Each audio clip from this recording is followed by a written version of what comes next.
Uma satisfação novamente estar aqui. Parabéns pela iniciativa. Trocar uma ideia e bater um papo. Tudo certo, muito bem. É um prazer estar aqui. 10 contentes clientes, um conta para um. Maybe we can make another podcast. Espetacular para fechar essa nossa conversa, né? Que alegria ter você por aqui. Seja muito bem-vindo ao 35º episódio do AgroConecta Podcast. Se você não é inscrito no canal, já se inscreva, ativa a notificação para receber aí os novos episódios, novas informações que a gente traz para você aqui. E mais um episódio, estamos aqui, especialmente dessa vez em Campinas novamente, para trazer assuntos importantes para você do agronegócio das hortaliças. E hoje eu digo para você, vai ser um episódio muito importante para a gente desmistificar muitas coisas técnicas, mas que estão no nosso dia a dia do cultivo protegido. Então, se você é viveirista, tem hidroponia ou alguma forma de cultivo protegido, senta aí na cadeira, se segura e vai ter muita informação de valor para você compreender o que se acontece lá nos bastidores da produção de uma estufa de cultivo protegido. O que é a diferença de um produto, de um para o outro. Mas espera aí. Só para você ter um gostinho do que a gente vai ter nesse episódio, dá uma olhada nesses cortes aqui, como é que foi o nosso bate-papo e quanta informação de valor a gente trouxe aqui. Dá uma olhada nesses cortes.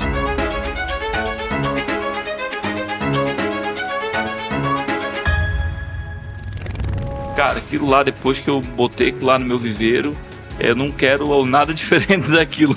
Então é isso, o desafio é você entender que muitas vezes investir um pouco mais... Enquanto o gênio não dá resultado, ele é só mais um maluco. É isso aí, perfeito. Mas o sol muda também, né? No Sim. inverno é uma coisa, no verão é outra, então não tem muita regra. Vai olhar um vídeo de um cara que tá no Nordeste, olha o vídeo de uma estufa em Santa Catarina, vou fazer uma igual aqui. O do Brasil, ele tá ainda no começo.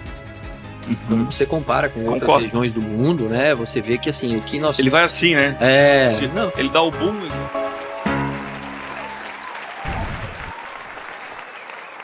Agora sim, começamos oficialmente o 35º episódio. Imagina, meu povo.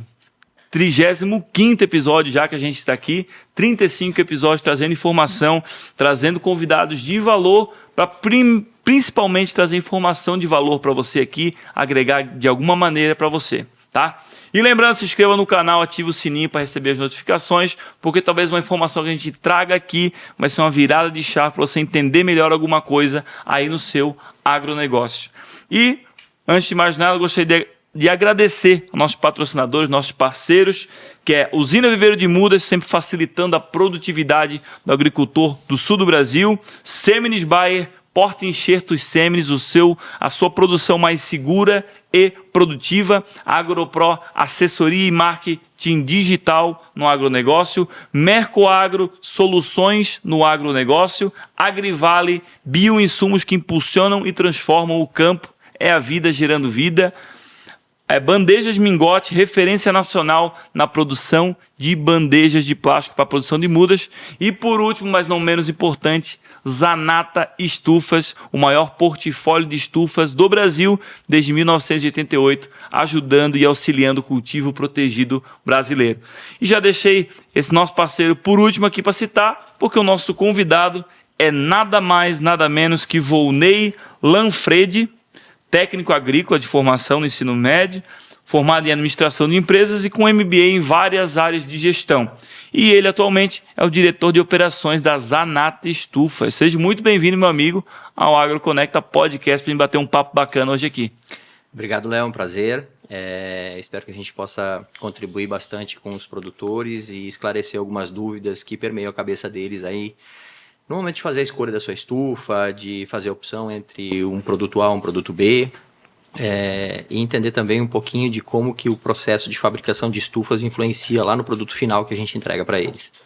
Bacana, desde já agradeço a tua disponibilidade de vir aqui trocar essa ideia, trazer tua experiência, né, Volney? São 30 anos trabalhando com o cultivo protegido. Já passou por muita coisa, imagino eu, no caso, né? Já sim. São 30 anos e esses 30 anos eles... também se dividiram pelo Brasil, né? Eu trabalhei os primeiros 8 anos no Rio Grande do Sul, então muito focado na região sul do Brasil. Depois fiquei por 17 anos na região Nordeste, morei em Fortaleza, no Ceará, e atendi todo o Nordeste e Norte do Brasil por 17 anos. E agora estou há 5 para 6 anos aqui em São Paulo, já vinha com frequência, era um mercado que eu conhecia bastante, mas estou de maneira mais exclusiva no estado há 6 anos. Então a gente também teve a oportunidade de compreender as diferenças regionais, as diferenças de necessidade que existem de uma região para outra, que é uma bagagem que poucas empresas fabricantes de estufa podem dizer que tem. Aí imagina. E outra coisa, né, Volney, trabalhando 30 anos, né, em várias regiões, como você citou, o quanto você vê na sua visão que o mercado ele mudou, ele se alterou, ele evoluiu durante esse período que você trabalha no ramo? Teve muita mudança? Pouca mudança? Muita mudança, Léo. Muita mesmo? mudança. Lá na década de 90, quando nós começamos, né, as estufas no Brasil, elas também estavam numa fase inicial. O cultivo protegido no Brasil, de maneira geral, ainda era um processo que estava meio que engatinhando. Então, os concorrentes normalmente eram produtos feitos com madeira, o próprio cliente fazia lá a sua estrutura de madeira, colocava um plástico, os plásticos também, as opções de revestimento que você tinha eram menores, né? O escopo técnico desses materiais também era diferente. E ao longo desses 30 anos, foram desenvolvidas técnicas que foram exigindo, né, o cultivo protegido sobre muitas coisas que nem se pensava lá no começo e que hoje tem. Então, a gente costuma dizer que nós temos o maior portfólio de estufas agrícolas do Brasil porque nós atendemos uma gama muito grande de mercados, né? Lá desde a criação de camarão no Nordeste, que é um mercado que a gente atendeu intensamente, o viveiro de mudas, a produção de hortaliças, a produção de cannabis medicinal, enfim, são muitas áreas atendidas. Muitas delas lá no começo a gente nem imaginava que iriam acontecer. Queria chegar a atender. É isso aí. E outra coisa, né? Você trabalhando como diretor de operações, né? Muita coisa, acredito eu, que no processo produtivo da estufa também, de lá para trás até aqui, acho que mudou muito também, né? Os equipamentos, as formas de fazer e, consequentemente, acho que a durabilidade, a qualidade da estufa em si, né? Com certeza. A vivência ensina, né? Todo fabricante de estufas, ele convive com uma série de condições adversas, né? Com o tempo, com a corrosão, com o vento.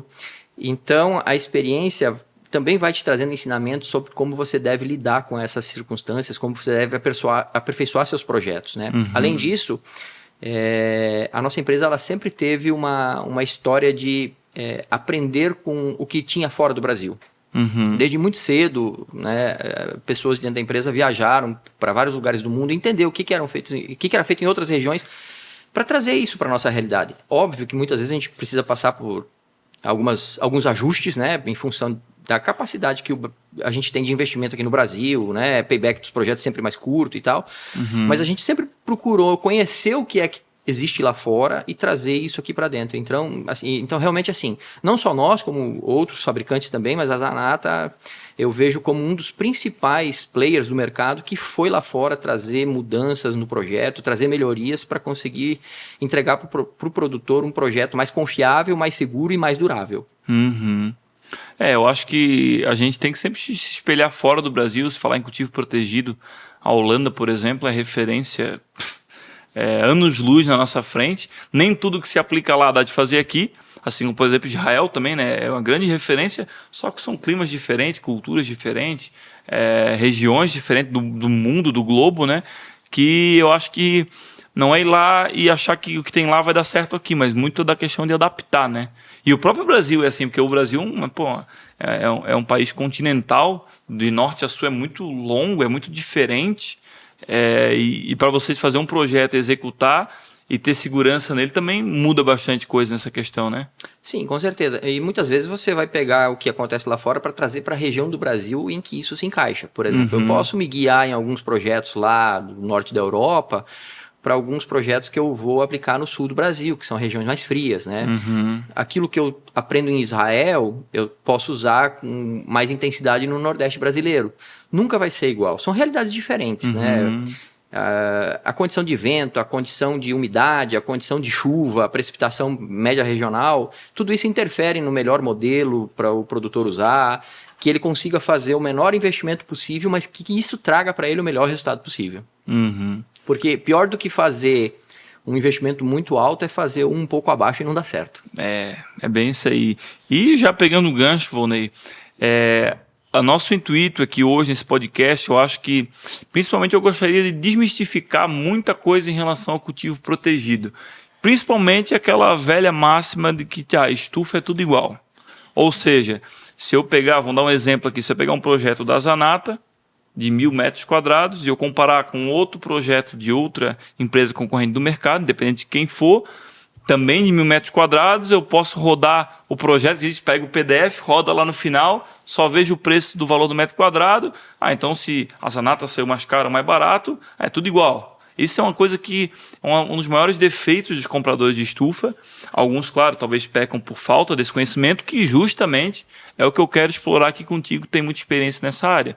Que não é tudo igual. Que um projeto X de uma empresa X se deu R$200 metro quadrado, e a outra deu 150, mas você tem que olhar as minúcias do projeto, o que está incluído, e isso que eu quero explorar contigo hoje. Eu quero ser uma esponja aqui para trazer informação de tipo, não é tudo igual, e onde que o produtor, principalmente, gerar uma ação, né, Volney? Tipo assim, onde que o produtor, quando vai pegar um orçamento, principalmente, quais são os pontos que ele tem que se atentar? Mas, primeiramente, qual que você acha que é a principal diferença dos projetos ou do que está nesses orçamentos diferentes? Bom, Léo, assim, a estufa é um grande conglomerado de commodities. Nós trabalhamos com aço, com alumínio, com zinco e com polietileno, né? Basicamente isso. A estrutura é aço, alumínio, revestida com zinco e um plástico, a tela é polietileno com algumas misturas. Então, o que diferencia o preço de uma estufa normalmente é a concepção do projeto. Por exemplo, o peso estrutural por metro quadrado é um fator que vai mudar o preço da estufa. Então, muitas vezes você pega um preço 1.000 metros quadrados e 1.000 metros quadrados e compara um com o outro, mas um pesa 10 toneladas e o outro pesa 15 toneladas. Tá? Obviamente que o que pesa 15 toneladas vai ser mais caro. Mas o que vai agregar essas 5 toneladas a mais? Isso vai depender muito da região que está. Por exemplo, se você pegar um projeto com uma estrutura mais reforçada e você estiver aplicando numa região em que você tem rajadas de vento mais fortes, a perspectiva que você tem de manter essa estufa em pé numa rajada de vento é muito maior do que aquela de 10 toneladas. Uhum. Então, basicamente, eu costumo dizer que tem duas grandes variáveis para o preço de uma estufa. Uma é essa, o peso por metro quadrado. Então, o fabricante ele precisa compreender aonde esse produto está sendo colocado. Se essa região eu tenho rajadas de vento até uma determinada velocidade ou até uma outra determinada velocidade. Por exemplo, Nordeste do Brasil tem uma predominância de ventos de muito menor intensidade. O Sul do Brasil tem uma menor predominância de ventos, mas as rajadas são de muito maior intensidade. A estrutura que eu vou aplicar ao Nordeste do Brasil, ela não vai conseguir dar o mesmo resultado em termos de segurança quando eu aplicar ela no Rio Grande do Sul. Uhum. Por quê? Porque certamente lá a rajada de vento vai ser mais violenta e pode ocasionalmente derrubar a estrutura, né? Uhum. Então essa é uma questão. Quando você vai comparar um projeto com outro, compare os dados, né? A cada quantos metros está uma coluna? Qual é o formato dessa coluna? De preferência, analise também essa questão do peso. Óbvio que a inteligência da engenharia manda muito, né? Então você conceber um projeto que consiga dar uma resistência com peso um pouco menor é uma vantagem competitiva para um fabricante. Uhum. É mais ou menos como um avião. Você fabrica um avião com peso menor, ele gasta menos combustível, né? Mas ele voa como o outro. Tá? Então nós vivemos mais ou menos a mesma realidade, só que num contexto um pouquinho diferente. O segundo aspecto que varia muito o preço é o produto. E aí sim, qual que é o tipo de aço que você está usando, qual que é o tipo de tratamento que você está colocando nesse aço. Eu estou usando um produto galvanizado por imersão a quente pós-produção, né? Conforme norma ABNT 6323 no Brasil. Opa, eu tenho um produto que estruturalmente vai me ter uma camada protetora de 50, 60, 70 micras de zinco, né? E isso vai me dar uma durabilidade X a nível de tempo, né? Se eu usar um produto com galvanização contínua, né, que é galvanizado lá o rolo de chapa na fábrica e depois ele passa por um processamento já galvanizado, tá? Ele é galvanizado a fogo, é o mesmo processo, só que porém com algumas diferenças que vão fazer com que ele tenha uma camada protetora bem menor. Um ZZ100 tu vai ter 7 a 10 micras. Um ZZ275 você vai ter 25 micras. Enquanto nós estamos aplicando por imersão da BNT 6323, a peça pronta, 70, 60 micras. Então você vê que é uma diferença muito grande. Zinco, nesse caso da estrutura, é zona de sacrifício, ou seja, é uma camada protetora que eu coloco para proteger o aço base, que é quem faz a vez de manter a estrutura em pé. Então, quanto maior a camada de zinco que eu aplico, logicamente, maior a vida útil que eu vou dar para essa estrutura, porque eu vou ter uma camada maior para ser agredida pelo meio ambiente. O zinco também vai ser agredido, só que com uma velocidade muito menor do que seria o aço sem esse tratamento. Então, zinco é um componente caro no mercado, né? Algumas vezes a mais do que o aço, por exemplo. Então, se eu colocar uma camada de 25 micras, eu vou usar X quilos de zinco lá na minha estrutura. Se eu usar uma camada de 50, 60 micras, eu vou usar 2X, pelo menos. Então, obviamente que o custo para mim produzir essa estrutura vai ser um pouco maior. Mas o resultado que eu vou entregar no longo prazo para o cliente também é diferente. E é um pouco difícil do cliente entender isso, porque muitas vezes, quando a gente vai explicar, soa como aquele negócio do papo do vendedor, né? Não, você está querendo aqui e tal. Mas é isso. Basicamente, o projeto tem que ser um projeto inteligente, mas que ofereça segurança para o cliente em termos de peso. O que a gente vê é que existem no mercado projetos claramente mal aplicados, né? Projetos que têm uma estrutura boa para aplicar lá no Nordeste do Brasil, que são transferidos para outras regiões e isso traz problemas para o cliente. Vivemos várias experiências dessas ao longo do tempo. E outra é, quais são as características do produto que você está comprando? É um produto galvanizado, conforme norma BNT 6323, com 50, 60 micras de camada de zinco. Então, essa é a condição que varia o preço, e aí não tem como você comparar por metro quadrado. E eu acho que acho que tem alguns pontos aí como cliente que eu vi que você falou.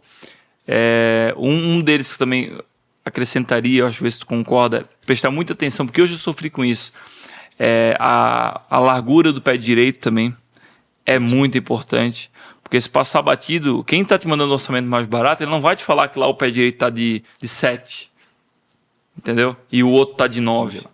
Ele vai mandar o orçamento, se passar o de 7, passou, entendeu? E outra coisa também que tu falou que é muito interessante, é que galvanização não é tudo igual, né?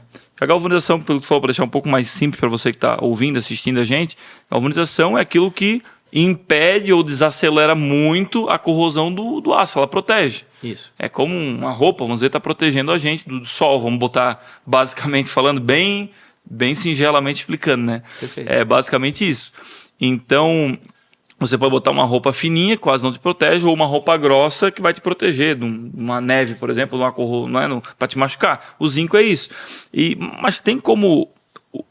E tem a questão do, tipo assim, o que é galvanizado na chapa que você falou, ou seja, é galvanizado antes de começar o processo de fabricação de um pé direito, é galvanizada a chapa toda, né? Para depois começar o processo fabril. Isso. De dobrar, de soldar. Isso. E já na zanata é soldado, é feito todo o processo, é dobrado o pé direito, por exemplo, e depois galvanizada a peça por inteira, é isso? Eu vi a máquina lá, é incrível. A Zanata é a única empresa fabricante de estufas que tem dentro da sua fábrica a cadeia inteira. Então, nós recebemos a chapa de aço, nós cortamos, dobramos, seja via perfiladeira ou via dobradeira, preparamos as peças, soldamos, fazemos o trabalho em si nas peças de furação, corte e solda, e depois disso tudo feito, nós vamos para um processo de galvanização que é feito dentro de casa também. Então, nós temos toda a cadeia acontece dentro da nossa fábrica, de modo que a gente garante que a peça seja galvanizada depois que ela esteja pronta. Quando você compra uma chapa já galvanizada para fazer essas inserções, obviamente que em alguns pontos você vai ter uma exposição por essas inserções que você vai fazer. A questão da galvanização contínua é que ela consegue ter controle sobre a camada que coloca. Então, é exatamente isso. O vendedor da chapa, ele controla a quantidade de zinco que ele coloca sobre ela, porque é um custo. Sim. Então, ele entrega conforme a norma. Por exemplo, no Brasil, a maior espessura de zinco comum no mercado para uma chapa tratada em linha contínua é de 25 micras. É a maior que nós temos. Enquanto que uma galvanização por imersão já pronta, como é o nosso caso, você vai garantir, por reação dos metais mesmo, na faixa de 50 micras, 60 micras. E isso é zona de sacrifício, como eu expliquei antes. E bem como você colocou, né? Está protegendo ali. Quanto mais grossa for, mais proteção ela vai dar. Sobre a definição do pé direito, é exatamente isso. Leia e procure comparar. A minha coluna é 6 por 9 centímetros, a do outro fabricante é 4 por 7 centímetros. Isso muda? Muda. O tamanho da chapa que eu preciso para fazer isso é maior. Por consequência, o peso da minha estrutura vai ser maior, mas eu vou entregar para você uma resistência a ventos maior. Sim. Né? Observe também o distanciamento que você tem uma coluna da outra, porque às vezes você coloca uma coluna da outra a cada X metros, o seu concorrente coloca uma distância maior, a cada quantos metros um arco está distante do outro. Então esses detalhes é que fazem com que o preço por metro quadrado possa variar de uma maneira significativa de um projeto para o outro. Eu posso falar por experiência própria que a galvanização, porque se tu olhar um pé direito galvanizado de qualquer quase outro concorrente e comparar com o pé direito da Zanata, a galvanização, tanto dos arcos também, né? É visivelmente dá de ver que é mais bem acabado, mais caprichado, mais galvanizado. É incrível isso aí. Isso também tem relação com o fato de que a gente só galvaniza material para nós mesmos. Né? Como os outros fabricantes de estufa, eles não têm o processo de galvanização dentro de casa, eles fazem essa galvanização através de fornecedores desse serviço. São indústrias que exclusivamente servem para prestar serviço de galvanização. E elas galvanizam para todos. Elas sempre vão tentar trabalhar no menor custo possível. Então, às vezes, você não vai ter o nível de acabamento ideal em algumas coisas quando você terceiriza esse trabalho, porque a pessoa está tentando te entregar com o menor custo possível. Nós não. Para nós, o processo é interno e a gente, em última análise, trabalha para atender o cliente. Porque o produto vai sair dali para o nosso cliente, não vai sair para uma outra pessoa, para uma outra empresa. A ideia é atender com o maior valor possível, né? Agregar o maior valor possível ao produto. É bem isso aí, cara. E tem como quem está projetando ou fazendo um orçamento pedir, vamos dizer, o custo do peso por metro quadrado? Vamos dizer assim? Ou isso não deve ser comum, né? É assim. Isso varia em função do tamanho da estufa e do modelo, da disposição.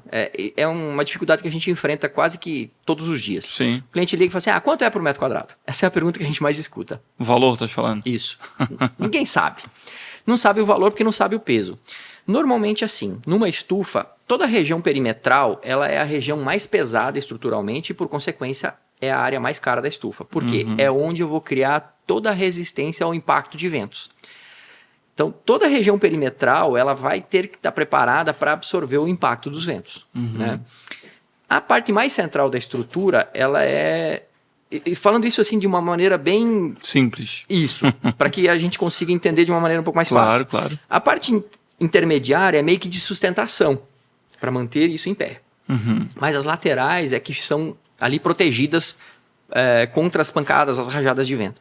Então, numa estufa pequena, eu tenho uma proporção de lateral muito maior do que de parte interna, né? Numa estufa maior, eu tenho uma proporção de lateral percentualmente muito menor do que eu tenho de região de área interna. Então, o peso por metro quadrado e, por consequência, o preço por metro quadrado, eu poderia, de um modo simples, dizer o seguinte, é inversamente proporcional ao tamanho. Quanto maior for a estufa, menor vai ser o preço por metro quadrado e menor vai ser o peso por metro quadrado. E quanto menor for a estufa, aí maior vai ser o peso por metro quadrado e maior vai ser o preço por metro quadrado. Por isso, o mesmo modelo de estufa de 500 metros quadrados tem um preço por metro quadrado. O mesmo modelo de estufa de 1.000 metros quadrados é outro preço por metro quadrado. Até porque também, conforme vai se expandindo o projeto, a largura, o tamanho, vai se economizando em pé direitos, né? Porque se faz uma estufa, como você falou, faz uma estufa, é 2 fileiras de pé direito. A segunda já é uma só. E eles são mais caros.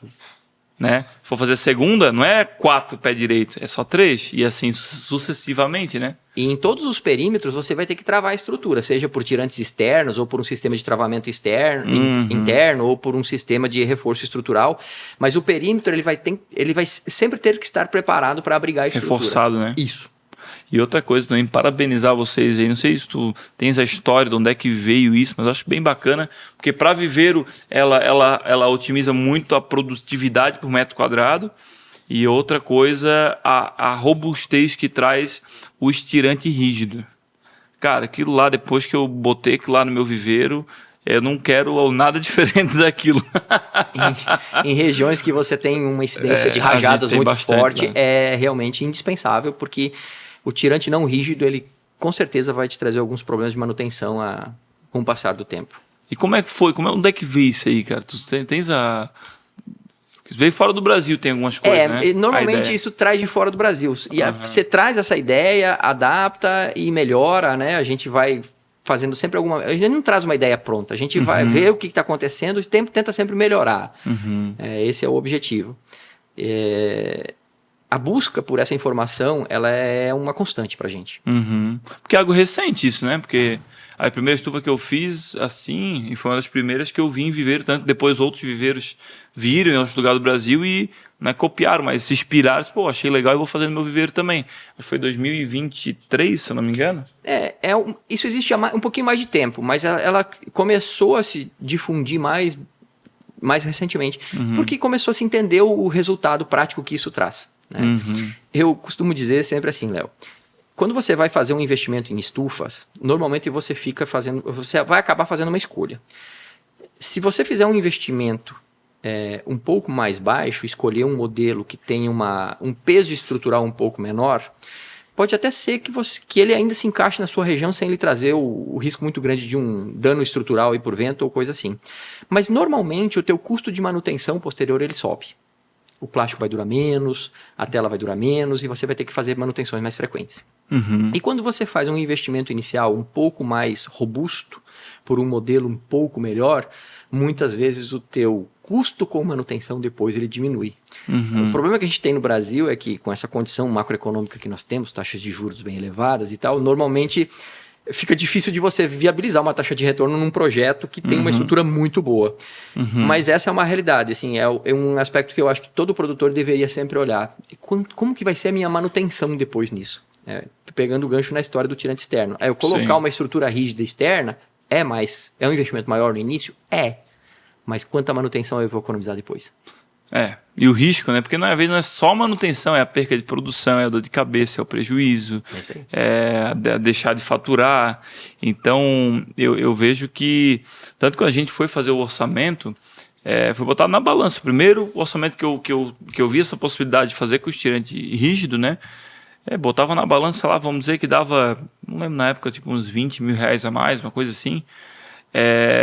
Mas quando foi mostrado para mim, não, mas a gente faz isso por aquilo, por isso daqui, a robustez, a durabilidade, disse, calma lá, se der um vento e por causa desse tirante não ocasionar um rompimento da estufa ou na estrutura, um vento que não aconteceu já pagou essa questão. Dinheiro. Já sobrou dinheiro. Além da dor de cabeça que me poupou, né? Isso aí.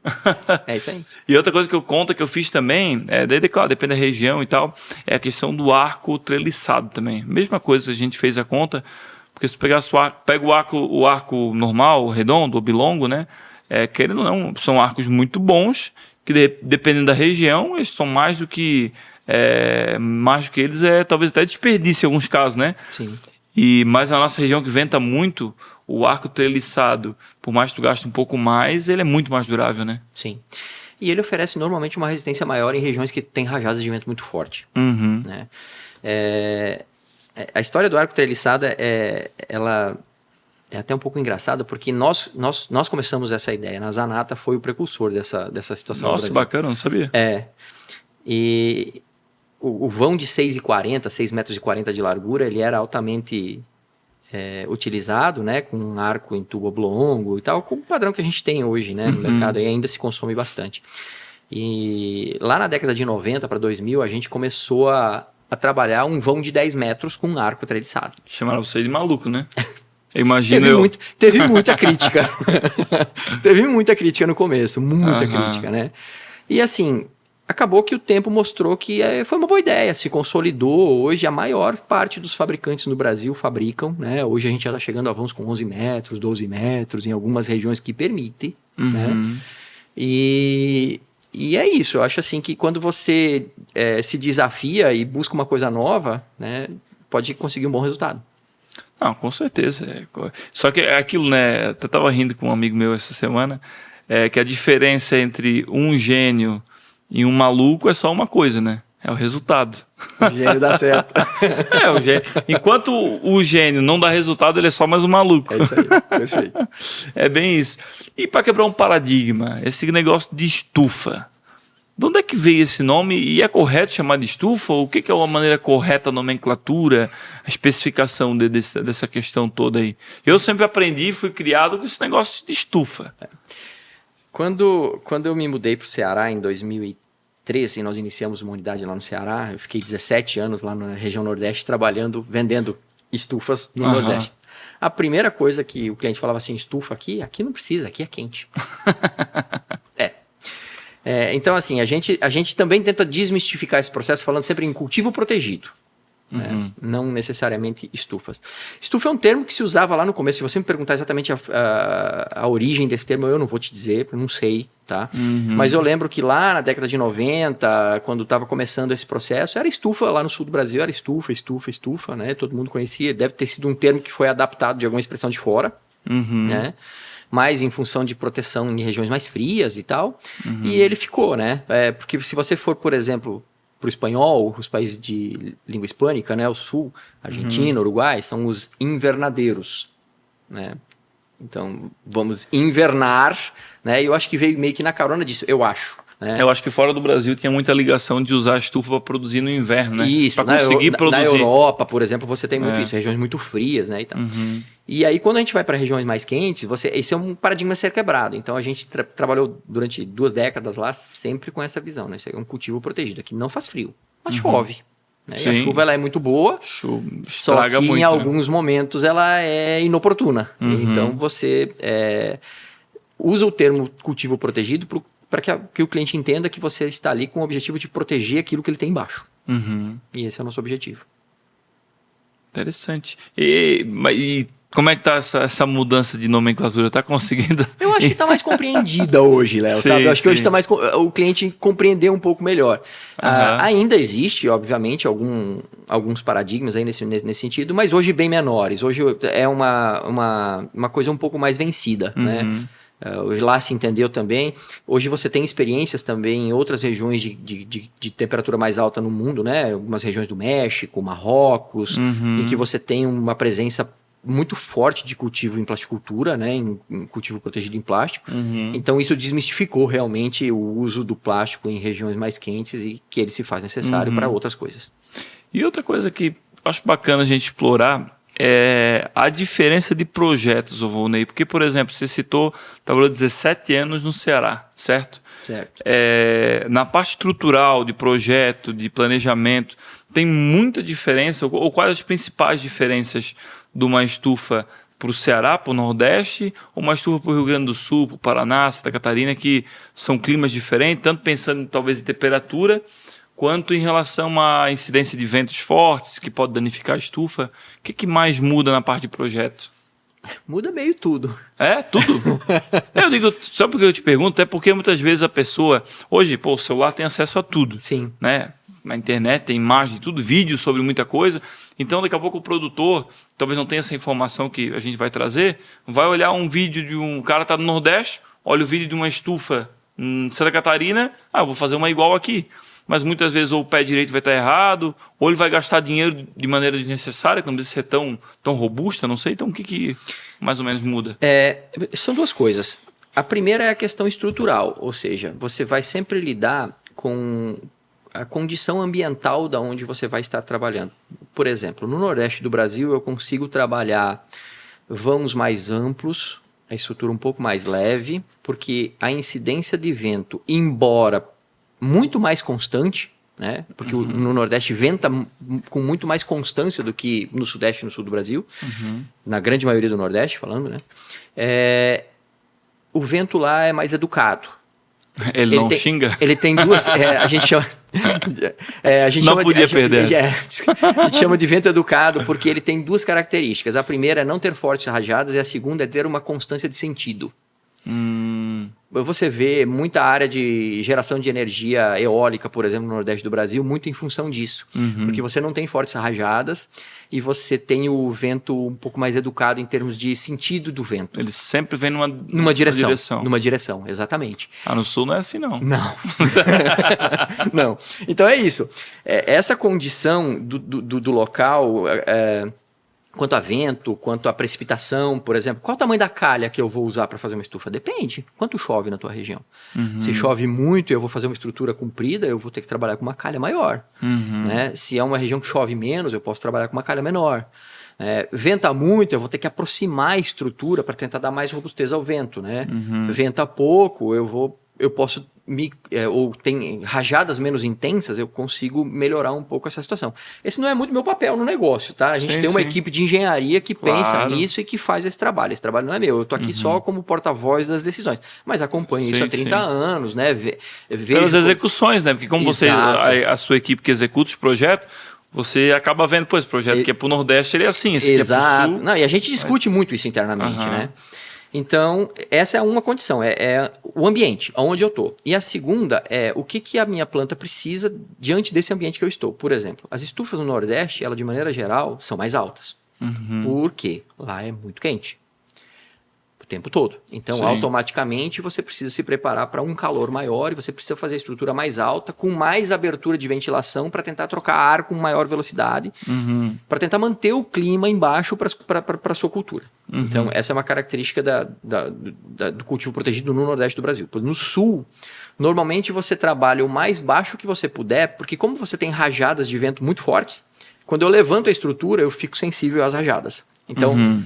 Também não posso fazer uma estrutura muito baixa que inviabilize a produção da pessoa.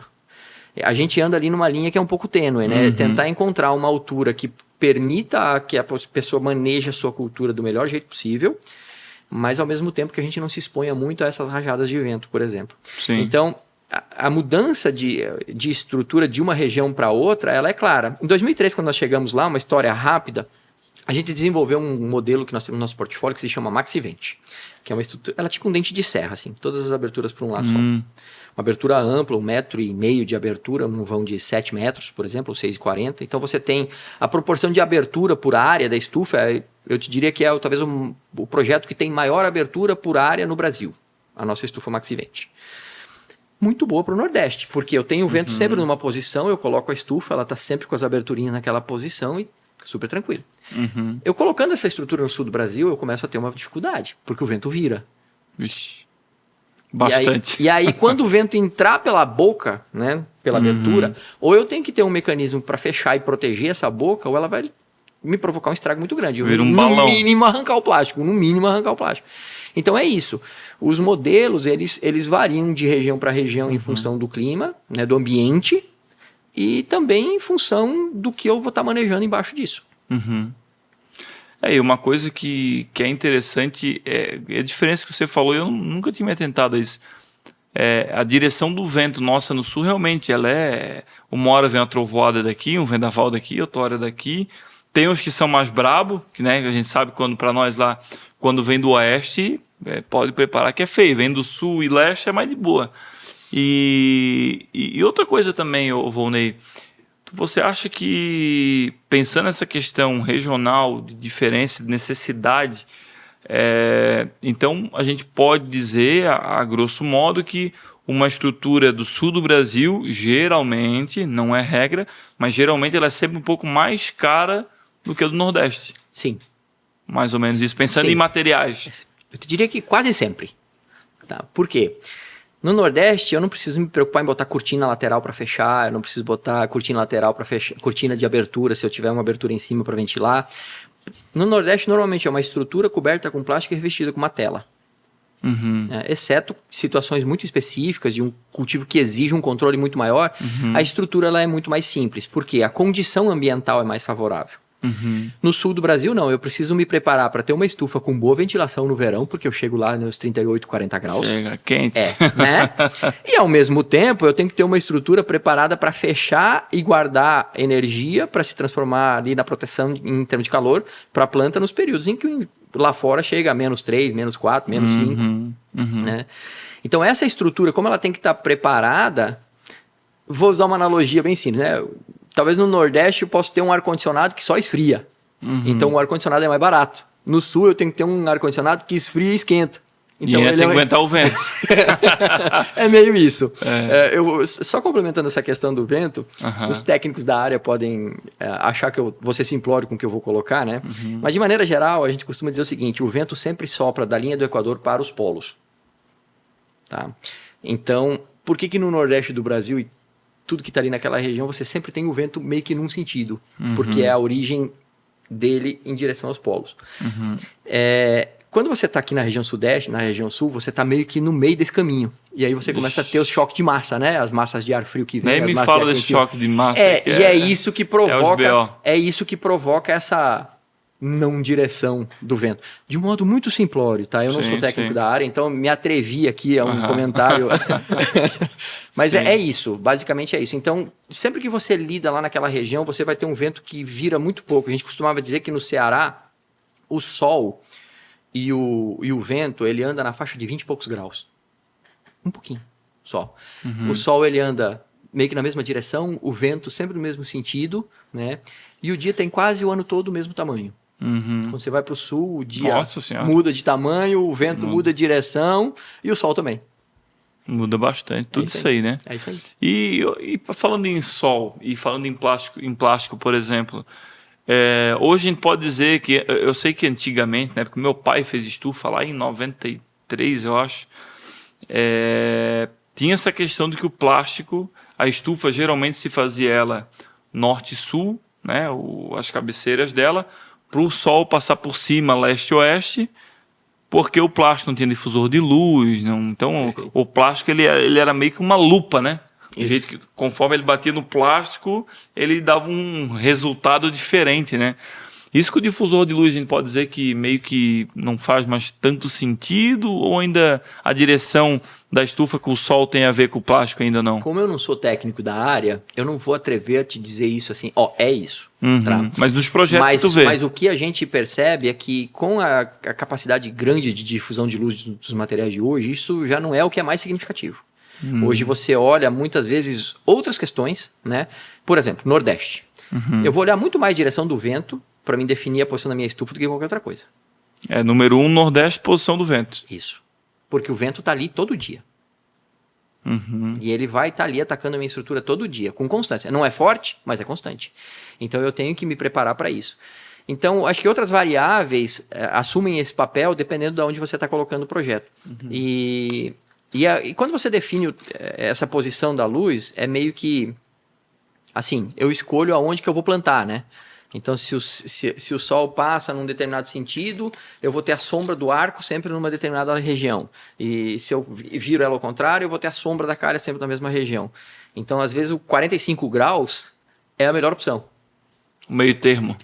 Porque eu não tenho nem a sombra de quem está num sentido e nem a sombra de quem está no outro sentido. Eu estou distribuindo durante a passada do sol, mas o sol muda também, né? No inverno é uma coisa, no verão é outra, então não tem muita regra. Hoje, talvez assim, a melhor oportunidade que você tem é buscar bons materiais. Lá na década de 90, a gente tinha só plásticos produzidos no Brasil.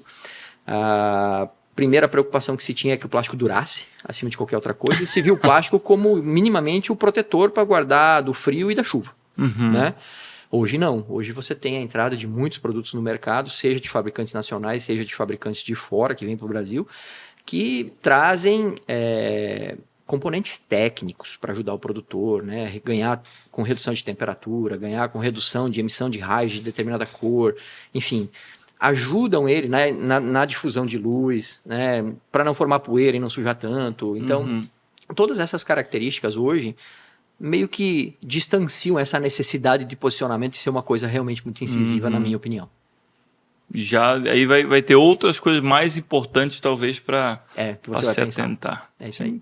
Isso aí é bem interessante, cara. E na parte, vamos botar aí de montagem de estufa, cara, de essa parte de finalização de projeto, como é que tu vê hoje, onde talvez a Zanata já veio nessa parte fabril, vamos botar, depois todas as mudanças que tiveram recentes, que são grandes mudanças de parte, né, de parque fabril, a mudança que teve lá, como é que tu vê essa evolução e como ela é importante, ela impacta talvez no produto final que vocês estão entregando?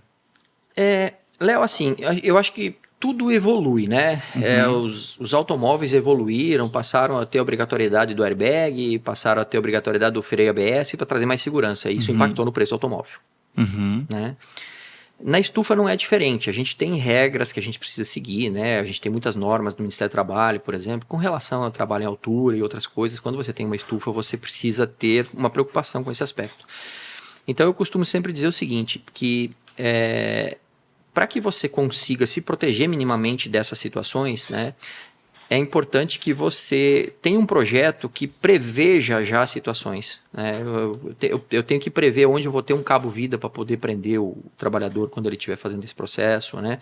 Nós, como empresa, trabalhamos hoje para muitas grandes empresas do Brasil, né? Eu acredito que a grande maioria delas, né? No setor florestal, Suzano, Klabin, Eldorado, Bracel, Veracel, e me perdoem se eu deixar alguma de fora. Sim.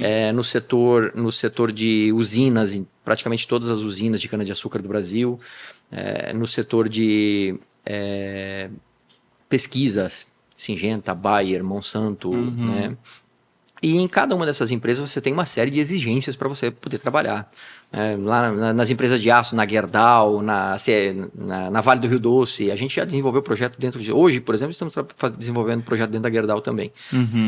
Então, a gente também teve que passar por um processo de evolução. Hoje, trabalhar nesses clientes exige bastante da gente, né? Exige capacidade de se adaptar e de atender a uma grande quantidade de normas para que o trabalho possa ser feito, né? E graças a Deus temos vencido, mas sempre tem vindo novos desafios e a gente entende que tem que superá-los todos os dias. Tu acha que esse é uma das principais mudanças que teve, assim, essa questão não mais técnica, mas as exigências. Eu tive lá em Uberlândia agora há pouco, no laboratório, no parque experimental científico da Bayer Semmes, por exemplo. Cara, e como você falou, as regras lá dentro para você entrar, o controle de acesso, segurança, tudo que tem lá, os fornecedores, como é que eles são recebidos lá, sempre, obviamente com muita educação, mas com muitas exigências do que eles têm que cumprir, né? Você tem uma batalha antes de poder chegar lá. Liberar as pessoas para poderem chegar. Então, assim, apresentar toda a documentação, ter treinamento para as pessoas que vão chegar lá, para todos os tipos de exposição que elas vão ter durante esse trabalho. Então, realmente, assim, eu acredito que isso tenha sido um processo que aconteceu não só conosco nas estufas, isso aconteceu meio com tudo no Brasil, né? A profissionalização, vamos botar assim, né? Eu acho que uma evolução dos processos, né? É uma evolução. A gente precisa buscar isso, faz parte do jogo. Sim. E você acha que na parte de cultivo protegido, certo? Eu sei que vocês viajam bastante, a Zanata como um todo, né? Para feiras, buscando novas tecnologias, como a gente já citou aqui, né? Você acha que na parte de cultivo protegido, falando de estrutura, né? Essa questão que você trabalha, você acha que a gente já chegou, talvez, próximo ao máximo tecnológico que a gente possa chegar, ou ainda tem mais alguns degraus para a gente subir, assim, com toda a experiência que você tem? Léo, então é uma opinião, né? Claro, eu vou te dizer o seguinte, eu acredito que a gente tem um bom nível tecnológico para atender a necessidade que nós temos no Brasil. Nós não temos o nível tecnológico da Holanda, por exemplo, em algumas questões, mas nós não precisamos. Aqui não tem 25 centímetros de neve em nenhum lugar. Graças a Deus, né? Na Holanda tem, né? Sim. Então, obviamente que lá a estrutura vai ter que estar preparada para essa realidade. Nós aqui precisamos disso? Não, seria um desgaste, um custo desnecessário que eu estaria imputando para o cliente. Assim como a gente falou do Nordeste, não tem porque o Nordeste gastar uma estrutura mais pesada, mais reforçada, sendo que não tem a mesma ventania do Sul, né? Mais ou menos assim. Eu acho que a gente vai melhorar muito a condição de controle climático, a parte de automação do manejo, isso eu acredito que seja um processo que vai acontecer fortemente nos próximos anos, né, na área de cultivo protegido, né? Isso é reflexo de todas essas questões que nós conversamos, né? A mão de obra se tornou um pouco mais difícil, né? E aí isso leva as pessoas a tentar automatizar ao máximo possível o processo, demandando menos mão de obra, né? Essa é uma busca que nós já estamos fazendo também há muitos anos. Então eu acredito que nesse sentido nós teremos assim bastante evolução. A nível estrutural, eu acho que a gente já tem um bom know-how brasileiro, né, para aquilo que a gente precisa aqui. Né? Pode melhorar? Sempre pode. Nunca sabemos tudo. Sim, né? Com certeza. Estamos sempre na busca. Mas eu particularmente acho que a gente tem um bom know-how tecnológico no Brasil hoje para nossa realidade. Aliás, acho que se alguém vier de fora para o Brasil vai sofrer porque ele vai ter que se adaptar à nossa realidade. Porque a gente consegue ter um preço bem competitivo para um produto da nossa realidade. Né? Agora, quando a gente vai para mercados fora, nós trabalhamos muito em outros mercados no mundo já. Aí você vê que, dependendo de onde você vai, você precisa melhorar ainda algumas coisas. Faz parte do jogo. Mas pensando, acho que na América do Sul, o Brasil despontadamente ele é mais evoluído, né? Em toda a área do cultivo, desde Sim. o cultivo protegido até o campo aberto das hortaliças, né? Sim, sim. Inclusive, hoje nós estamos abrindo uma unidade no Uruguai, né? A gente vai tá atuando na região, no Uruguai, na Argentina, com um pouco mais de força. Alguma coisa no Paraguai também. E você vê que você não tem fabricantes de estufa lá, né, com um nível tecnológico que a gente tem aqui, né, e tal, não para não para atender o mercado todo. Então, eu acho que a gente tem um bom nível tecnológico, sim, temos um bom produto no Brasil, né, para as nossas realidades aqui, né. Quando a gente vai para algumas realidades um pouco mais exigentes, óbvio que a gente precisa de algumas melhoras, mas é para quem escolhe trabalhar nessa realidade. Claro, com certeza, com certeza. Na parte, agora falando do operacional pré-chegada da estufa lá no cliente, quem comprou a estrutura da Zanata, por exemplo, uma coisa que chama muita atenção é a organização de tudo que foi primeiro projetado, né? Uma das coisas que eu mais elogio a Zanata, o Volney, é essa parte de projeto, essa venda consultiva. A gente já falou com o Jenison em outro episódio disso, né? Da venda consultiva, que vender estufa, vender o cultivo protegido, não é simplesmente olhar metro quadrado, pé direito que o cara quer e, pão, é isso aí e deu. E sim uma venda consultiva para entender a necessidade, por exemplo, tudo que a gente está falando aqui, e para chegar numa estrutura a mais adequada a isso aqui, essa especificidade de pé direito, de plástico, de tela, de arco, qualquer. Mas como é que vocês chegaram? Isso foi um construir essa parte interna de vocês de produção para chegar nessa excelência que tem hoje? Vem tudo separado por número, a peça, os cabos. Eu acho isso... Eu até hoje não vi isso em outra empresa. Se tem, eu desconheço. Mas como é que foi o evoluir dessa organização interna tão precisa para chegar lá e o negócio se montar todo, incrivelmente falando? Ainda precisamos melhorar muito, mas eu que acompanhei 30 anos dessa história, né, eu acho que a gente deu muitos passos realmente. Por necessidade. Por necessidade, né? Então, você lida com pessoas, né? Você como cliente compra com alguém da área comercial, você trata com essa pessoa da área comercial, a pessoa lhe vende uma estufa. O problema da comunicação é que existe uma possibilidade de existir uma variação entre quem está emitindo e quem está recebendo. Tal do ruído. Então, a gente começou a criar procedimentos no sentido de validar que aquilo que nós temos entendimento lá dentro que nós vendemos é o que o cliente tem o real entendimento que ele comprou. Isso foi um passo fundamental. Então, o comercial atende, vende, passa, cai num setor que a gente chama de engenharia. A engenharia vai fazer o projeto executivo, né? Vai desenvolver todo esse projeto, vai detalhar esse projeto, vai apresentar esse projeto para o cliente e vai validar com ele. É isso que você comprou? É isso. Aí nós vamos entrar na área de produção, vamos usar o que nós temos no estoque, comprar a matéria-prima que tem que vir mais, vamos fazer a produção, vamos fazer a separação seguindo um projeto que foi pré-definido com o cliente e tal. Vamos preparar tudo, né? Tem um processo interno, separação por cores, né? Então, cada cliente lá dentro recebe uma corzinha, né? Tem logística regional. Então, quando vai para o sul, normalmente o caminhão vai com várias entregas, ele vai com a sua, vai com o seu vizinho, com alguém lá do Rio Grande do Sul, né? Tudo vai no mesmo caminhão. Sim. Para a gente poder viabilizar essa descarga, o carregamento lá é um pouco desafiador, porque você tem que ir meio colocando em andares. E eu vou te falar, pessoalmente falando, e o descarregamento também é desafiador. É desafiador, faz parte, é isso mesmo. Mas é o jeito que você tem de conseguir colocar o produto numa condição melhor de custo para o cliente. Porque se eu te cobrar um frete inteiro para sair daqui de São Paulo com a tua estrutura, vai ficar caro. Sim. Para eu colocar o teu produto, se ele não tem um peso muito grande, junto com outro produtor, de carona com alguém, eu vou dividir esse custo contigo, com mais um, com mais dois, com mais três, com mais cinco, né? Eu consigo viabilizar um custo menor para todos. Mas gera um desafio para todos, principalmente para nós, mas também para os clientes, né? E aí, obviamente, que eu sempre digo o seguinte, problemas acontecem, né? Claro. Quando você lida com manufatura, problemas sempre acontecem, né? O fabricante de avião, de vez em quando, faz que tem um erro de projeto, cai, mata algumas pessoas, né? Quando você fabrica carros, de vez em quando tem que sai aí de uma linha de produção que pega fogo, e aí tem que fazer recall aí para corrigir problemas. Então, todo mundo que lida com manufatura vai ter que, de alguma forma, resolver algum problema. E o nosso desafio é esse, é ficar resolvendo problemas. E onde tem problema, tem oportunidade de melhoria. Isso é o principal. É isso aí. A gente aprende com os problemas. Então você pergunta assim, da onde veio esse processo? Veio disso. da vivência das dificuldades, e essa vivência de dificuldades foi nos ensinando, opa, nós precisamos ter esse cuidado, então cria um procedimento para ter esse cuidado. Temos uma recorrência de uma outra dificuldade, opa, o que nós podemos fazer para resolver? Então a gente hoje tem um objetivo dentro da empresa, é assim, quando temos um problema, a gente procura até o fim entender por que ele aconteceu. Não é para apontar quem for o responsável, Sim. é para entender como que a gente resolve. Achar o porquê, né? Isso, é isso aí. Eu acho que é o principal. Eu sempre costumo dizer, não achar o quem, sim o porquê. Porque achar o quem não resolve nada. E como evita, né? O importante é aprender com ele para não errar de novo. Eu acho que é indispensável, cara.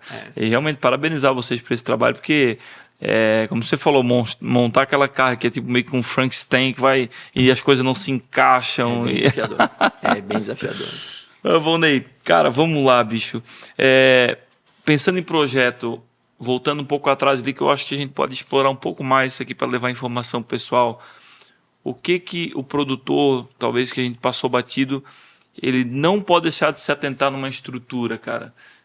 A gente comentou de galvanização, de peso, mas tu acha que tem mais alguns detalhes que talvez fazem muito diferença na robustez e na construção da estufa? Eu acho que o principal é o produtor compreender qual é o ambiente que ele precisa. Né? O ambiente que eu preciso aqui na minha região é tal. Então, eu estou exposto a uma condição de sol, uma condição de temperatura externa, e eu preciso que dentro da estufa eu fique numa realidade X.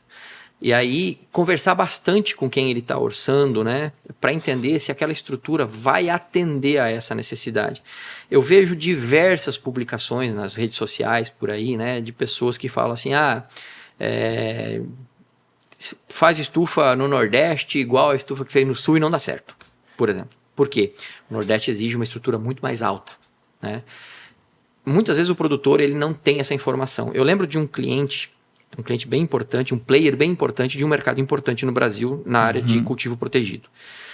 E ele fez um estudo e ele descobriu que a cada 1 metro que ele elevava o pé direito na região onde ele estava, ele ganhava 1 grau a menos de temperatura dentro da estufa. Nossa, bastante diferença, né? Isso. E esse 1 grau representava um incremento de produtividade de 10%. Nossa. Não sou eu que estou te dizendo, foi ele que relatou isso para mim. Sim, a partir dali, nós passamos a trabalhar com as estruturas dele sempre naquela altura. Porque, para ele, aquele era o ponto ideal. Então é isso, o desafio é você entender que muitas vezes investir um pouco mais é viável quando você garante que o retorno pode ser bem maior. Então, essa discussão do ambiente que você vai ter em função do modelo, poxa, eu tenho um modelo aqui que eu estou colocando, mas não vai ficar quente mais? Eu não vou ter dificuldade com isso depois lá, quando a temperatura estiver muito alta lá fora. Não é melhor levantar um pouco mais, colocar umas cortinas um pouco melhores, para mim garantir um pouco mais de ventilação e melhorar isso?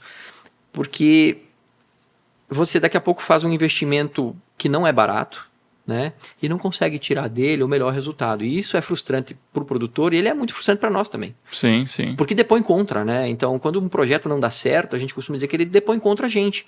Então, o nosso esforço é entender realmente o máximo possível o cliente para entender se aquilo que ele está comprando vai atender a demanda dele. E às vezes a gente oferece para o cliente uma coisa um pouco diferente e fala assim, o caminho não é esse, faz isso aqui. Por vezes o cliente entende, e a gente segue essa conversa, ele vai buscar mais informações. E por vezes a gente acaba sendo um pouco mal interpretado, porque, não, mas você está querendo me vender um produto mais caro. Não é uma linha difícil de conduzir ali. Sim, sim. Mas é isso, se eu pudesse deixar uma recomendação, estude bastante o que você precisa de ambiente, né? Entenda o que você precisa como estrutura, peça um orçamento linear para os seus fornecedores, né? Olha, eu quero uma estufa de 1.000 metros quadrados, mas eu quero que ela tenha tanto de pé direito, eu quero que ela seja exposta aqui na minha região, que o vento é assim, assim, assado, eu tenho essa condição. E meio leva isso para todos os seus fornecedores. E quando você botar a mesa para comparar essas propostas, avalie as diferenças. E daí começa a se questionar os porquês das diferenças. Mas por que esse aqui é assim e é mais barato? E por que esse aqui é assim e é menos barato? Então, como que eu vou lidar com isso? Eu preciso disso? Sim. Então, eu tenho que pedir para esse cara, no mínimo, mudar. olha, me coloca nessa mesma condição aqui para nós comparar o igual com o igual, a decisão vai ser mais acertada, ele vai conseguir ter um produto melhor, mais azeitado à necessidade dele, e vai garantir que o investimento dele vai trazer o retorno que ele está esperando. Tanto que os próprios consultores da Zanata, né? Eles sempre... Eu sei que já pediram para mim, se a gente tiver fazendo orçamento comparativo de preço, eles sempre pedem se a gente consegue mandar o orçamento de quem a gente está concorrendo. Não precisa nem mandar o preço. Ele fala, cara, mas manda especificações. Para mim ver o pé direito, ver o espaçamento, ver toda essa questão para ver onde é que está o furo, onde é que está o milagre em alguns pontos, né? Acho que é mais ou menos isso, né? É isso. Tem cliente que manda pra gente um escopo já montado. Ó, eu quero assim, assim, assim, assim, assado. Então, vem pra mim, vem pro meu concorrente. Você acha isso melhor ou não? É uma faca de dois gumes. Garante um orçamento mais linear, na questão preço. Uma comparativa mais justa, uma comparatividade mais justa, tá? Mas você incorre no risco de perder sugestões que o teu fornecedor pode te dar. Porque você... eu lembro que no episódio que o Zanata teve aqui contigo, uma frase que ele falou foi assim, você nunca pode subestimar o seu concorrente e nem o seu cliente. Sim. Eu vou complementar, também não pode subestimar seu fornecedor. Eu acho que todo mundo está no mercado porque oferece alguma coisa.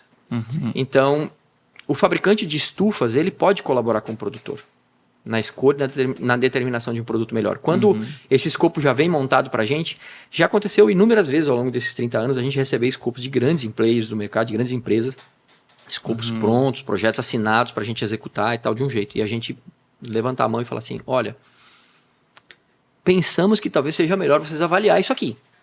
Né? E por vezes fomos ouvidos e o projeto volta e é rediscutido e a gente consegue melhorar. Por vezes não, o projeto é esse. É isso mesmo, tá acabado. Isso. E aí o BO fica depois. Porque nada melhor do que vocês que conhecem, vivem isso a vida inteira quase e tem conhecimento do que funciona, o que não funciona. E realmente explorar, eu acho, né? Explorar tanto o consultor, que é o vendedor no caso, a equipe técnica, a equipe de produção, que vai chegar e dizer, cara, isso aqui se fizesse funciona, né? Dá certo, não dá? Eu acho que é primordial. E para onde é que o Volney, diretor de operações da Zanata, acha que o mercado de estufa está indo? Tem alguma direção que tu vê assim, médio prazo, longo prazo, pensando aí num crescimento? A gente está num desafio, eu diria que nos últimos anos é um dos maiores desafios econômicos aí, pensando em investimento principalmente, né? Sim. Quando algum tipo de balanço na economia fica não tão bacana, as vendas, os investimentos em novos negócios, novas estruturas, principalmente de qualidade como a Zanata, que às vezes eu costumo dizer que é difícil você ter muita qualidade com o menor preço. Eu arrisco dizer que isso é quase impossível. É impossível, né? Tu ter o mais barato e melhor não existe, né? É só se o teu concorrente for muito ruim. Não fecha. Então, o que tu vê assim desse mercado? O que te preocupa? O que tu vê como oportunidade? Porque também atrás de todo desafio também tem uma oportunidade, né? A nossa visão como empresa é que o mercado de cultivo protegido do Brasil ele está ainda no começo. Quando você compara com outras regiões do mundo, né, você vê que assim, o que nós... Ele vai assim, né?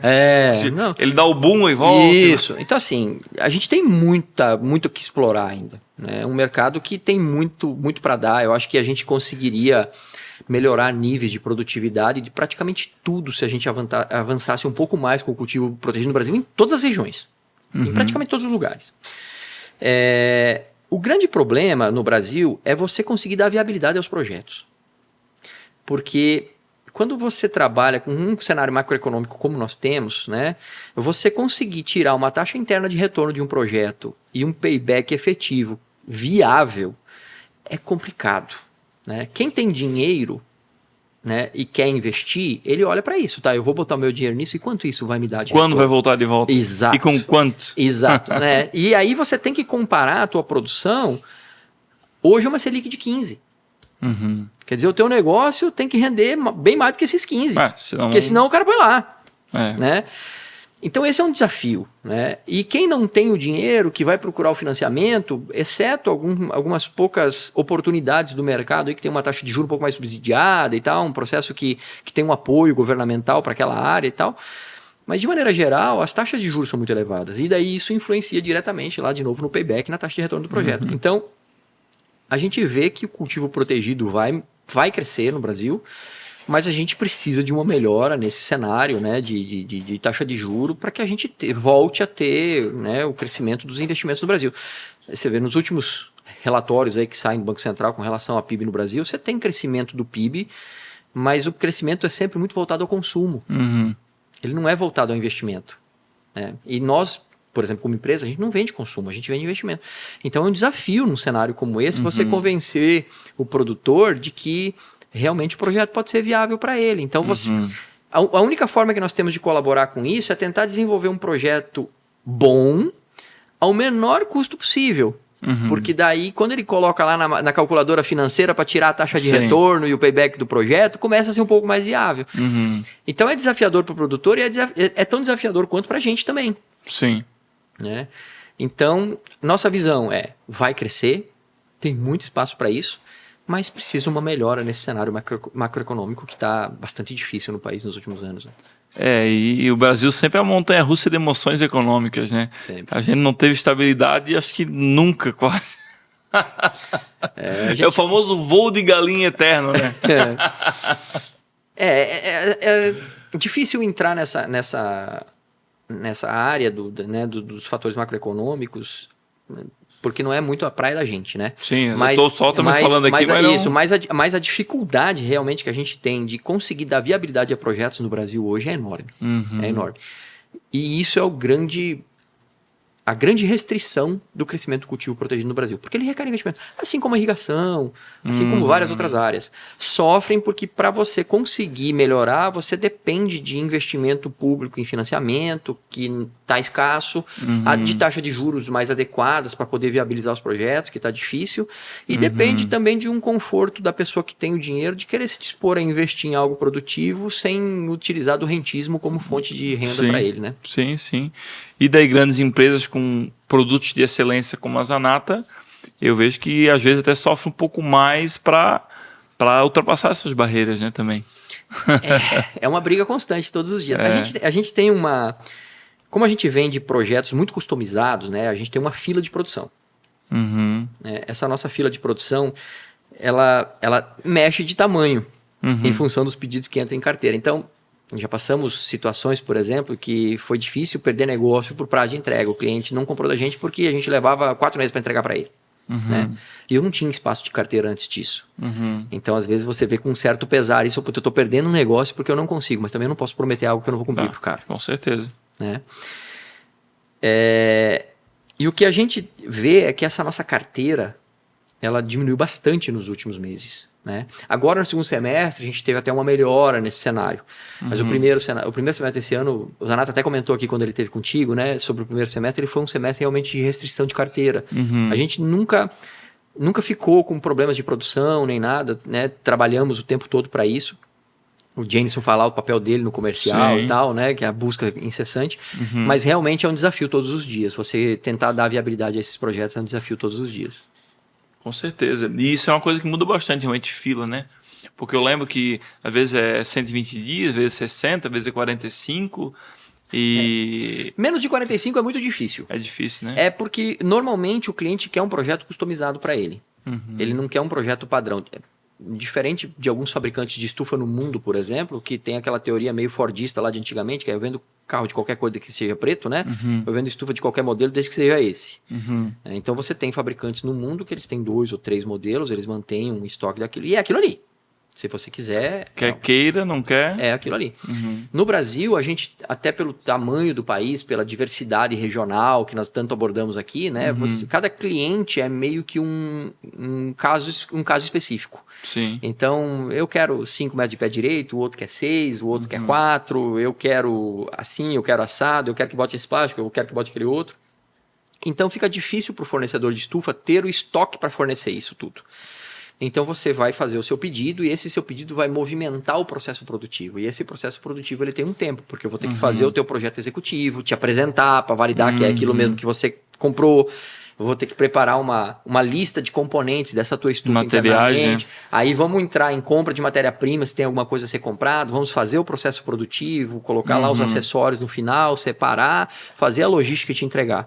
Então, esse movimento para um projeto customizado com menos de 45 dias, ele se torna quase que inviável. Uhum.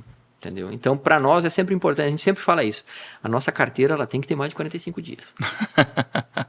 E quanto mais, teoricamente, melhor, né? Quanto mais tempo. O problema é que quando você aumenta muito, aí você passa a não vender porque o cliente não quer esperar o prazo que você quer dar para ele. Então, a gente não é bom ficar muito curto, mas também não é bom ficar muito longo. É meio que ir trabalhando para acelerar quando começa a aumentar muito, para tentar compensar. E é isso. É a luta diária.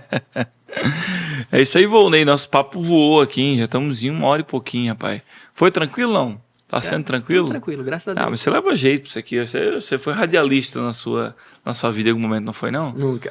Sempre vendi estufas. Então, quem é do comercial tem essa malemolência, vamos dizer assim, né? Que lá no Nordeste trabalhava fazendo, era venda ou fazia toda a gestão desde... Fazia toda a gestão. E venda também? Também. O comercial também era a minha praia lá.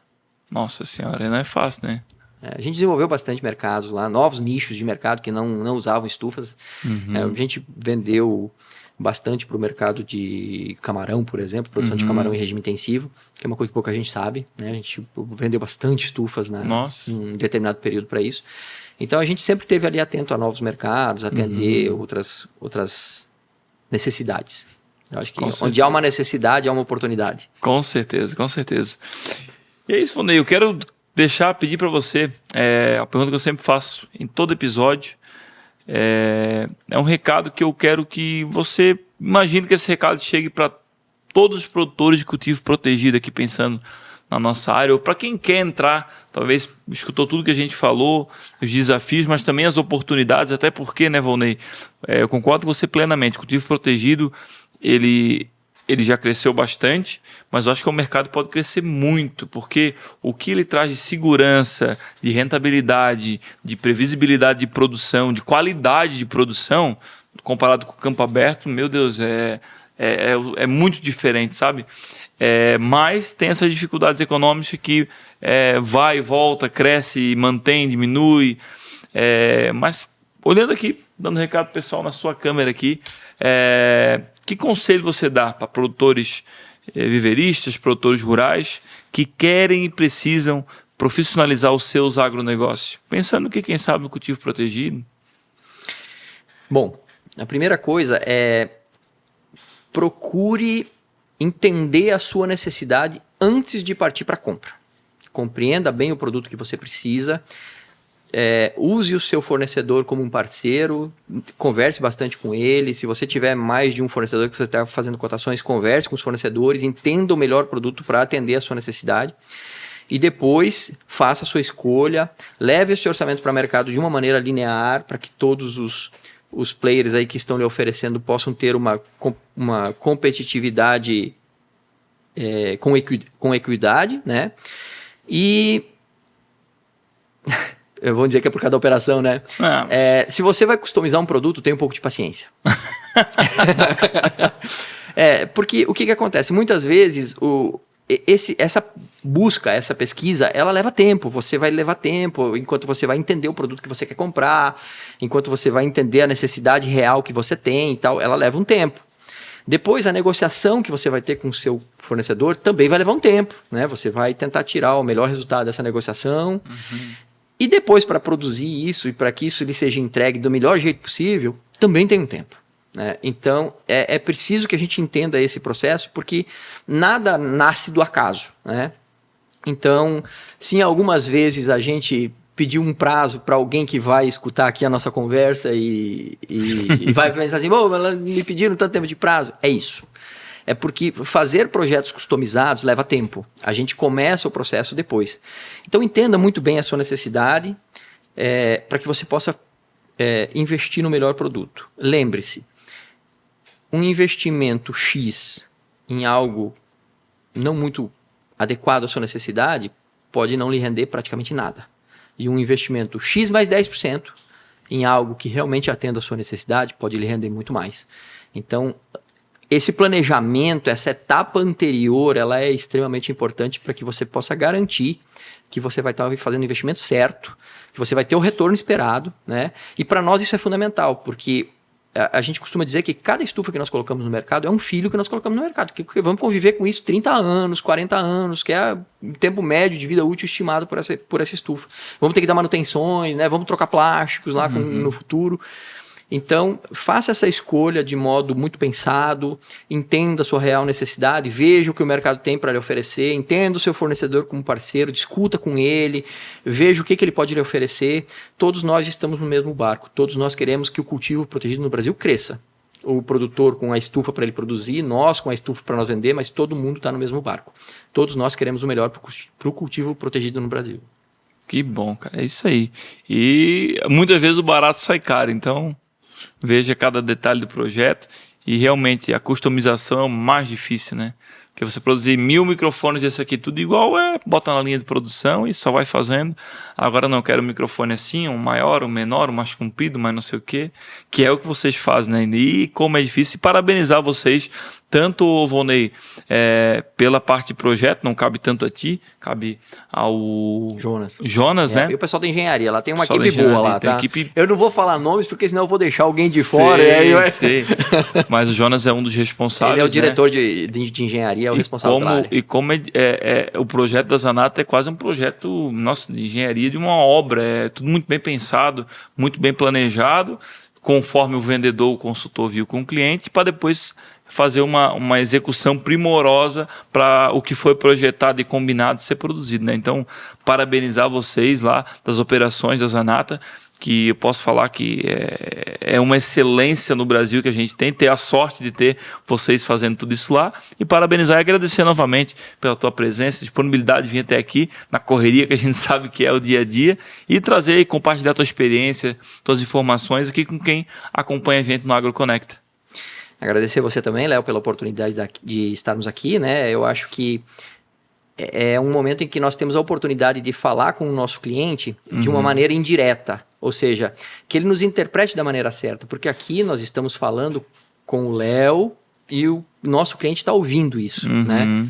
Quando a gente está lá negociando com o nosso cliente, falando para ele, muitas vezes a interpretação é um pouco diferente. Então, agradecer essa oportunidade, né, e dizer que para nós é um orgulho fazer parte dessa história do cultivo protegido no Brasil, né, como empresa, e a mim pessoalmente também. Ao longo desses 30 anos aprendemos muito, temos muito que aprender ainda, né? E tudo aquilo que nós aprendemos, a gente tenta usar para melhorar um pouco aquilo que a gente oferece para os produtores, porque em última análise, essa sustentabilidade do processo é o que importa. É quem paga a conta, né? É quem paga todas as contas. É isso, meu amigo. Muito obrigado, tá? Que Deus abençoe e continue abençoando a vida do amigo e a carreira. Amém, a e todos nós. agradecer novamente a parceria da Zanata e a vinda do amigo aqui. Estamos sempre à disposição. Um forte abraço. Obrigado. E se você esteve com a gente até aqui, ficou alguma dúvida sobre planejamento de estufa, projeto, execução, qualquer coisa em relação a cultivo protegido, por favor, deixe aqui nos comentários a sua dúvida, porque manda aí, porque eu vou atrás dessa informação com a Zanata, eu passo direto para eles, que o nosso intuito aqui é trazer clareza. E se a gente talvez deixou passar alguma coisa aqui, porque, se a gente for falar tudo sobre cultivo protegido, vai ser 10 horas falando aqui cada minúcia, cada detalhe, que é um conteúdo muito rico e muito detalhado. Então, ficou alguma dúvida? Deixa aqui nos comentários. E para você que acompanha a gente tanto no YouTube quanto no Spotify, agradecemos a sua audiência. E esperamos aqui no 35º episódio ter trago conteúdos, informações que talvez vai ser a virada de chave aí no seu negócio para você mudar alguma questão ou tomar a iniciativa de dar um próximo passo para, se tudo der certo, você ter uma estrutura Zanata aí na sua propriedade, produzir com segurança, qualidade e rentabilidade. É isso aí, um forte abraço e esse foi o 35º episódio. Eu acho que vai ao ar aqui o início do ano 2027, não, 26. Esse episódio vai início de 2026 ao ar. E a gente vai fazer uma pequena pausa agora de algumas semanas para dar uma recarregada aí nos projetos, nos andamentos para 2026. Então, de qualquer maneira, mandar um feliz ano novo aí pro pessoal também. Aproveitar que às vezes eu me perco quando a gente está gravando. Então, Por favor, felicitar aí. Um bom Natal e um ano novo cheio de bênçãos e muita prosperidade para todos os nossos ouvintes, os nossos telespectadores. É isso aí. E muita saúde para a gente poder trabalhar e poder correr atrás do nosso pão de cada dia. Valeu, obrigado, um abraço e até o próximo episódio do Agro Connector. Valeu.